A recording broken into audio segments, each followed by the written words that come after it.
पवार सतत कोलांटुड्या घेतात. उपमुख्यमंत्री फडणवीसांची टीका. 10 वर्षांचा लेखाजोखा लोकांसमोर मांडा. शरद पवारांचा पलटवार. शिंदे भुजबळांना शिरूरमधून उमेदवारी देणार होते, मात्र भुजबळांनी शिरूरमधून लढण्यास नकार दिला. अमोल कोल्हेंचा गौप्यस्फोट, तर कोल्हेंनी अज्ञान बालिशपणा दाखवू नये. आढळरावांचा पलटवार. प्रीतम मुंडेंना विस्थापित करणार नाही, नाशिकमधून उभी करेन. पंकजा मुंडेंच्या विधानानं राजकीय चर्चांना उधाण.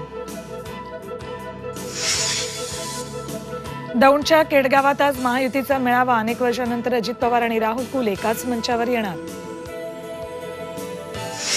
विशाल पाटलांच्या बंडखोरीच्या पार्श्वभूमीवर सांगलीमध्ये काँग्रेसचा मेळावा. पटोले, थोरात, पृथ्वीराज चव्हाण, विश्वजित कदम राहणार उपस्थित. विशाल पाटलांवर कारवाई करण्याबाबत चर्चेची शक्यता. आणि मुरलीधर मोहोळ, आढळराव पाटील आज अर्ज दाखल करणार. मुख्यमंत्री उपमुख्यमंत्री राहणार उपस्थित.